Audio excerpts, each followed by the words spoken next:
gente entra agora em Marcos capítulo 6, versículos 12 ao 30. Vamos lá? Diz assim a palavra do Senhor. Então, saindo eles, pregavam ao povo que se arrependessem. Vocês sabem que Jesus havia dado ordens para que os discípulos estivessem saindo e entrando nas casas e anunciando o reino de Deus. Então eles saem e começam a pregar que o povo se arrependesse. Então, e nesse movimento de sair e anunciar o reino de Deus, eles começaram a expelir muitos demônios e a curar numerosos enfermos, ungindo-os com óleo.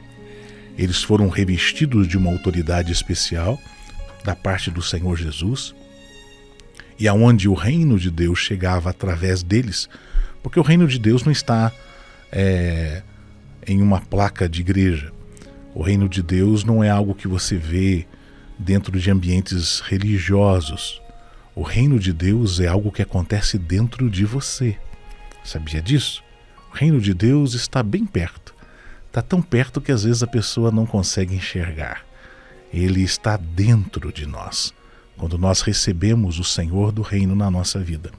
E os discípulos estavam abertos para o Senhor Jesus. E eles agora, debaixo do governo e da autoridade de Jesus, estão saindo, pregando o Evangelho, anunciando a mensagem. Os demônios são expulsos, os enfermos são curados através das ministrações que eles faziam. E essa mensagem chega aos ouvidos do rei Herodes, diz aqui o capítulo 6:14. Chegou isso aos ouvidos do rei Herodes. O palácio não ficou sem ouvir o que estava acontecendo. A corte, o movimento que estava sendo gerado no ambiente ali daquela região, se tornou algo tão notório, tão expressivo, tão poderoso, que subiu ao ouvido de Herodes, porque o nome de Jesus já se tornara notório. Então alguns começavam a dizer: João Batista ressuscitou dentre os mortos, e por isso nele operam forças miraculosas. Outros começavam a dizer, isso lá no ambiente do palácio como em toda a região, é Elias. Ainda outros, é profeta, como um dos profetas. Herodes, porém, ouvindo isso, disse: não, é João, a quem eu mandei decapitar. Foi ele quem ressurgiu dentre os mortos. Porque o mesmo Herodes, por causa de Herodias, mulher de seu irmão Felipe, porquanto Herodes se casara com ela, tinha mandado prender a João e prendê-lo em um cárcere. Porque João lhe dizia: Herodes, não te é lícito possuir a mulher do teu irmão. Você sabe que tinham aquela região era dividida em 4 reinos. O imperador era César e ele dividiu aquele local em 4 governos. Tinha 4 Herodes. Herodes aqui é um termo, né? É um título para o rei. E esse Herodes aqui, ele tinha pegado a mulher do irmão dele. Por ele ser um Herodes mais poderoso, ele ter assim uma cadeira mais elevada e mais influência no Império Romano, ele resolveu usar da influência do poder dele e ficou com a mulher do irmão. E quando ele fica com a mulher do irmão Felipe, o Felipe Herodes perde a mulher, João Batista, o profeta de Deus, se levanta e traz uma palavra dizendo: cara, o que você está fazendo não é lícito fazer, né? Você está pegando a mulher do teu irmão. E a Herodias, que era a ex-mulher do Felipe, que estava agora com Herodes, ela odiava João. E ela queria matá-lo. Mas ela não podia. Sabe aquelas mulheres assim que estão sentadas do lado de um homem poderoso mas que não querem se apresentar como sendo víboras, e elas têm aquele sorriso no rosto de serem mulheres socialmente amáveis, mas estão carregadas de ódio. É o caso dessa dona aqui. Queriam matá-lo, mas não podia. Por quê? Porque Herodes, ainda que sofresse uma pressão terrível da mulher, ele temia João. Ele tinha uma consciência de que João era um camarada diferente. Ele sabia que João era um homem justo, um homem santo. Então o que Herodes fazia? Herodes guardava o profeta. O escondia encarcerado numa prisão, mas o guardava ali, não querendo que alguma coisa ruim acontecesse para ele. Mas quando Herodes ouvia João, ele ficava totalmente perplexo, escutava João de boa mente, e ele dizia assim: cara, esse João aí, ele tem uma coisa diferente nele, não é? Porque a forma como ele fala mexe com a minha consciência, mexe com as minhas estruturas, mexe com o meu ser. E o que aconteceu? Chegou um dia favorável, o dia em que Herodes estava para completar o seu aniversário. Então Herodes deu um banquete. Ele chamou todos os seus oficiais militares, chamou os principais homens e mulheres da Galileia, né? Chamou a galera poderosa, deu um banquete para os seus dignatários, e no meio da festa de aniversário entrou a filha de Herodias, uma garota, dançando. Ela agrada a Herodes e a todos os seus convidados. Então o rei vira para a menina e diz assim, ele vira e diz para a jovem: pede-me o que quiseres e eu te darei.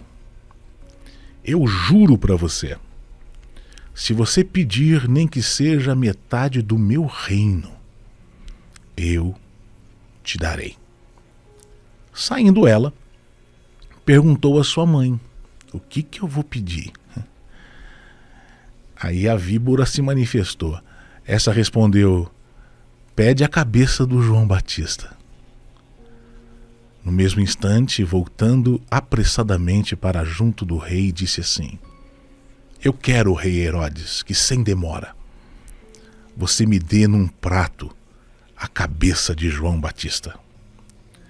O rei entristeceu-se profundamente, mas por causa do juramento e dos que estavam com ele à mesa, não lhe quis negar.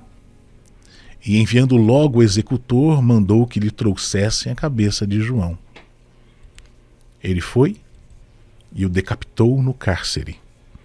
E trazendo a cabeça de João num prato, imagina você no meio de uma festa, entra um homem carregando num prato uma cabeça de outro homem, né? Trazendo a cabeça num prato, entregou a jovem, e essa entregou para sua mãe. Os discípulos de João, logo que souberam disso, vieram e levaram-lhe o corpo e o depositaram em um túmulo. Voltando os apóstolos à presença de Jesus, lhe relataram tudo quanto haviam feito e ensinado. Então esse texto é interessante porque ele é um texto de transição. Os apóstolos estão fazendo a vontade do Senhor, manifestando o reino, e aqui é uma palavra-chave, o reino. Neles habita o reino de Deus e através dele o reino de Deus se manifesta. O reino de Deus, ele é carregado de justiça, alegria, gozo, manifestações de graça. E como dissemos, o reino de Deus está dentro de nós. E através dos apóstolos, aquelas manifestações estão acontecendo, os demônios saem, curas acontecem, milagres acontecem, só que tem outro reino paralelo, também onde existe um governo de corrupção, um governo que tem uma autoridade, mas que, se você olhar para a ambiência desse governo, que é aqui no caso do Império Romano e do governo de Herodes, o que você vai ver são as coisas que acontecem no reino aonde a alma humana e Satanás operam.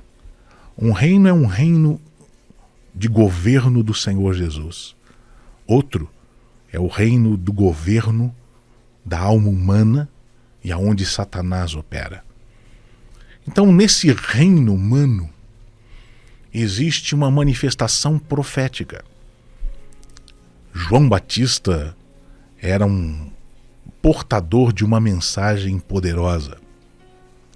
Ele estava carregado da voz de Deus.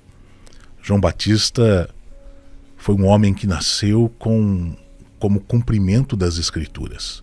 Ele se manifesta para que se cumprisse o que foi dito através do profeta. Uma voz que clama. João é uma voz que anuncia o reino que está para chegar e anuncia Jesus como o Senhor do reino. Ele diz: eu não sou digno nem de prostrado desatar as sandálias dos pés desse rei, desse Senhor. Eu batizo com água, mas ele mergulha vocês numa dimensão que vai além. Jesus é dono de um reino que é capaz de conduzir o coração dos homens a uma dimensão que vai além. Quem mergulhar no ensino, na vida, no ministério, naquilo que Jesus tem para oferecer, do seu interior fluirão rios de vida, porque o batismo dele é o batismo do Espírito da vida. João está profetizando, mas ele é preso, como dissemos, por causa de uma manipulação que acontece na corte de Herodes. A Herodíades, como dissemos, esposa do irmão de Herodes, se une num caso de adultério com Herodes. Herodes toma a mulher para si e João se levanta e proclama: não te é lícito fazer isso. E a gente começa a ver que um trabalho de conspiração para que a cabeça de um profeta caia começa a ser arquitetada por uma mulher maligna, perversa, possuída de inveja, possuída de um espírito narcisista e perverso. Começam a trabalhar para que a cabeça daquele profeta seja arrancada. A cabeça de um profeta fala sobre a mente de Deus. Geralmente os profetas são homens que possuem uma habilidade de pensar além. Eles visionam projeções divinas. Eles conseguem enxergar o imediato de maneira clara, aberta, mas eles conseguem perceber também o futuro e eles conseguem ter na mente deles desígnios divinos que constantemente confrontam o império das trevas e confrontam a nossa alma. Por isso que o espírito da profecia, ele é carregado de exortação. A palavra da profecia, ela tem o senso do consolo, mas tem também o poder do confronto. E é terrível você ter um profeta ou andar perto dele, ou ser amigo de um homem desse, ou ser alguém que ouve um homem desse. Por quê? Porque constantemente ele, usado por Deus, será como um instrumento de incômodo para a sua maneira de entender a vida. Eu constantemente, quando anuncio o evangelho aqui na rádio, tem algumas pessoas que dizem assim: pastor, o senhor é muito radical. O senhor fala coisas que incomodam. Às vezes o senhor fala da igreja ou para a igreja de uma maneira que não é agradável de ouvir os ouvidos. Por quê? Porque eu digo assim, a única coisa que eu estou falando é o evangelho. Por que isso te desagrada? A única coisa que eu estou anunciando é o Senhor, porque essa forma desse anúncio, dessa palavra gera incômodo. Aí você entende que é o espírito da profecia se levantando contra o que opera na mentalidade. Na mentalidade cultural, às vezes de uma cultura e de uma ambiência como uma corte, aqui no caso. Veja, o Espírito de Deus se levanta e ele fala contra uma cultura dentro de uma corte. Da corte de Herodes, da corte de César, do imperador, onde tinha esses governos herodianos. O Espírito de Deus incomoda. Ele está ali, ó. Por isso que nos últimos dias surgirão homens e mulheres tomados de coceira no ouvido, que rejeitarão a sã doutrina e procurarão para si mesmos doutores, pastores e mestres que os ensinarão segundo os desejos das suas ganâncias e dos seus corações corrompidos, e seguirão a estes e desprezarão, diz as Escrituras, a verdade. Desprezarão e rejeitarão o anúncio do Evangelho. Por quê? Porque o Evangelho incomoda. Não é um evangelho idiotado que chama as pessoas a viverem num nicho que está mais parecendo o paganismo do que qualquer outra coisa. Mas o evangelho que nos conduz à vida em Cristo vai incomodar o padrão. É o caso desse João aqui. Ele mexe com a mentalidade da cultura. A mente dele, o estilo dele, a forma de falar, a forma de viver geram confrontos. Então a mulher monta uma situação. Quando a garota entra para dançar para Herodes, Salomé é o nome da menina, Herodes fica tão encantado com a beleza, com a dança, com a expressão de luxúria e de prazer e de tesão que dá no rei, que ele diz: eu vou pegar não só a mãe, eu vou pegar a filha também. É para você ver como é a mentalidade que opera nesse ambiente. Agora, ele diz assim: eu te dou metade do meu reino, garota. O que ele está falando para ela é: eu quero você. É essa cantada do velho Herodes para a garotinha. A menina vai, fala com a mãe, e a mãe maquiavélica, perversa, narcisista e louca para dar a manifestação da sua loucura e expressar o seu ódio, diz: manda matar João. E é isso que ela faz. Ela manda matar João. Desculpa. Manda matar João. Era uma mulher carregada de ódio. Você já andou com gente carregada de ódio? Gente, é tão terrível você ser alvo do ódio. Eu tenho uma mensagem que eu preguei outro dia aqui, tem aí na minha galeria de mensagens, sobre como está o coração dos homens nesses dias. Será que o seu coração está em trevas? Porque quem odeia anda com o coração em trevas, não é? Essa mulher odiava, queria matar, ela destilava o mal, e agora o profeta estava na mira dela. Ele era alvo da perversa.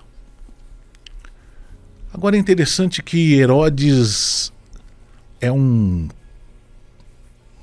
covarde, porque mesmo sendo um cara que tem autoridade, veja como ele é um covardão, manipulável. Ele é que nem Acabe. Lembra da história de Acabe e Jezabel? É o mesmo perfil aqui.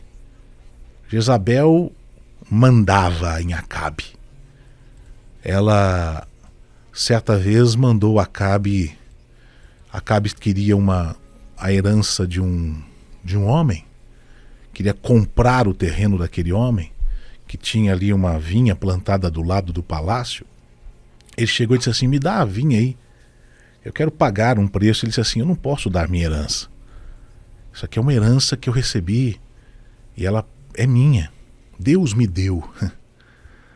Aí o rei fica todo entristecido, entra no palácio entristecido, conversa com a sua mulher Jezabel, entristecida. Ela diz assim: cara, você não sabe quem você é, mano? Você é o rei. Eu vou dar um jeito para você. Contrata uma galera, mata o cara, faz uma acusação maligna contra o cara, diz: ele é traidor. Que é conversinha, né? É traidor. Manda matar o cara, rouba a herança do cara, entrega pro rei. E o rei vai lá e toma posse, como se nada tivesse acontecido. Um fracote, um covarde, eu ia falar aqui um bundão. É isso mesmo, um covardão, manipulável. É o caso de Herodes. Herodes é um cara que está sentado numa cadeira de autoridade, que pode exercer autoridade, mas está sujeito à perversidade. Quantos homens e quantas mulheres hoje ocupam cadeiras de autoridade, mas estão sujeitos à perversidade, que estão carregados de ódio. Deus concedeu autoridade a alguns para que exerçam injustiça e vivam na autoridade que têm, o poder que Deus lhes deu de influência, a fim de não serem omissos, a fim de não serem perversos, a fim de serem justos, a fim de serem homens que andam em equidade, a fim de serem homens verdadeiros. Sabe por que o Espírito de Deus exortou Herodes? O Espírito de Deus exortou Herodes através de João, porque o Espírito Santo amava Herodes. Mesmo Herodes estando em adultério, mesmo Herodes cometendo pecado, o Espírito de Deus tinha algo para aquele Herodes. E por isso ele confronta o pecador. As pessoas não entendem, pensam que Deus está carregado de alguma coisa ruim contra eles quando os exorta e quando os disciplina e quando os confronta. É o caso aqui. O Espírito Santo está confrontando Herodes e dizendo: cara, não te é lícito fazer isso. Pegar a mulher do teu irmão. Porque o lugar que Deus coloca algumas pessoas é um lugar que ele vai cobrar depois dessas pessoas também o posicionamento que ele colocou. Toda autoridade imposta por Deus, ela é imposta pelo Senhor, mas ela tem atrás dela o dever de ser alguém que ande em justiça, em retidão, com o coração temente ao Eterno. Aqui no caso, Herodes está fazendo o que é errado, por isso o Espírito Santo confronta. E o texto ele vai se afunilando ao ponto de a cabeça de João Batista ser arrancada, ser ceifada a vida do profeta. Brincaram com a luz de João. Pegaram aquele que era a luz e ficaram brincando de acender e apagar a luz dele. mas ninguém zomba do Espírito do Senhor. Ele fica entristecido. A Bíblia nos diz que João é decapitado. A jovem entrega a cabeça do profeta à sua mãe. Depositam o corpo de João num túmulo. Os discípulos de João levam o corpo de João para um túmulo. E agora, o ministério de Jesus, ele desabrocha-se também de uma maneira intensa, poderosa, através dos apóstolos. Eles voltam e começam a dizer a Jesus: Senhor, muitos milagres e prodígios e sinais estão acontecendo através de nós. Aqui você vê dois reinos. Um reino que vai se manifestar agora a partir do versículo 30, que a gente vai entrar amanhã, se Deus permitir, onde você vai ver o que é que acontece no governo de Jesus e na mesa de Jesus. Porque você vai ver que Jesus vai chamá-los para comer e vai distribuir pão e peixe e alimentar todo mundo. E se você fizer um paralelo entre os dois reinos, o de Herodes e o de Jesus, um na corte e um na montanha, um na ambiência de um palácio de manipulações e outro na ambiência da presença de Jesus, você vai aprender muito lendo o Evangelho comigo. E a gente vai aprender com Jesus o que é o reino de Deus. Que o Espírito de Deus possa, através dessas histórias que a gente está contando aqui, confrontar teu coração. Talvez você esteja como Herodes, sentado numa cadeira de autoridade, como pai, como ministro, como um político, como um pastor, como um homem de autoridade, marido, um filho de autoridade. E você talvez esteja envolvido pelo espírito deste mundo. Um homem que está vendendo a sua alma à corrupção, à ganância, aos prazeres desse mundo. Talvez você esteja até como o que se apresenta hoje em muitos grupos nos nossos dias, rejeitando o espírito que confronta com verdade a postura e a mentalidade que você tem se comportado e se submetido a ela. Esse espírito talvez esteja te confrontando e dizendo: você está com coceirinha no ouvido aí para ouvir as coisinhas que você só quer ouvir, mas você não quer se entregar à realidade do Evangelho e está rejeitando a verdade. Não dê ouvidos a esse espírito. Não se sujeite a eles, mas se volte por amor, porque o Espírito de Deus está te confrontando e dizendo: vem para o reino, vem para a realidade de um reino onde quem governa é Jesus. Amanhã a gente entra a partir do capítulo 6 aqui no versículo 30, e eu sei que Deus vai te ensinar coisas grandes e poderosas. Deixa eu orar por você, Pai, abençoa os meus ouvintes. Estamos juntos aprendendo aqui no Evangelho de Marcos como é que funciona o teu reino. E a tua palavra é viva e poderosa. Que essa mensagem possa confrontar os nossos corações e que o Espírito da profecia pouse sobre nós. E que possamos ser homens e mulheres habilitados em Deus para viver o reino do Senhor na nossa vida. Obrigado. Oramos gratos no nome de Jesus. Amém.